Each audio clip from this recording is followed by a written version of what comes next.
నోరు మంచిదైతే ఊరు మంచిది అన్నారు. తీట నోరు పెట్టుకొని మాట్లాడిర్రు అనుకో ఏ పని జరగదు. నిన్న మొన్న ఒకటి జూబ్లీహిల్స్ లో రిలీజిండు తీట నోరు వేసుకొని జూబ్లీహిల్స్ ఉప ఎన్నికల రెఫరెండం రేవంత్ రెడ్డి సంగతి తెలుస్తామని మొత్తం జూబ్లీహిల్స్ అంతా చెత్త అంతా రేవంత్ రెడ్డి తెచ్చిపోసిండు అని చెప్పిండు. ఇల్లు తిరిగిండు, అందరు కడుపులో తలకాయ పెట్టి తాళ్ళకు దండం పెట్టి ఇక ఆయన మూతబరి మాటలు చూసిర్రు. ఈయన తీట అనగాలంటే ఈయన బండకేసి కొట్టాలని గెలిపించుడే కాదు 25,000 మెజారిటీ ఇచ్చి బండకేసి కొట్టి బొంద పెట్టారు జూబ్లీహిల్స్ లా. మరి రెఫరెండం అన్నాడు సిగ్గు లేకుంటే ఒక నెలనని ఇంట్లో వండుకోవాలి కదా. మళ్ళా లేచి మళ్ళీ రోడ్ల మీద తిరుగుతూనే ఉన్నాడు, మళ్ళీ అబద్ధాలు చెప్తానే ఉన్నాడు. మళ్ళీ ఈసారి సర్పంచ్ ఎన్నికలలో ఎట్లా కొడతారో అయ్యా మీ ఇష్టమే. మా అక్కలు సలాకి కాల్చి వాత పెడతారో లేకపోతే మా పిల్లలు కోదండం వేసి కొడతారో నాకు తెలియదు, కానీ వాళ్ళని సలాకి కాల్చి వాత పెట్టు. 2023 అసెంబ్లీలో అధికారం పోయింది, 2024 పార్లమెంటులో గుండుసున్న వచ్చింది. తర్వాత ఎమ్మెల్సీ ఎన్నికల్లో అభ్యర్థులు దిక్కులేరు.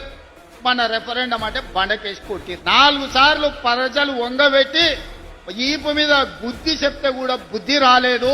వాళ్ళ బుద్ధి మారకపోయినా మన అందరం కలిసికట్టుగా ఉండి గ్రామాలను అభివృద్ధి చేసుకుందాం.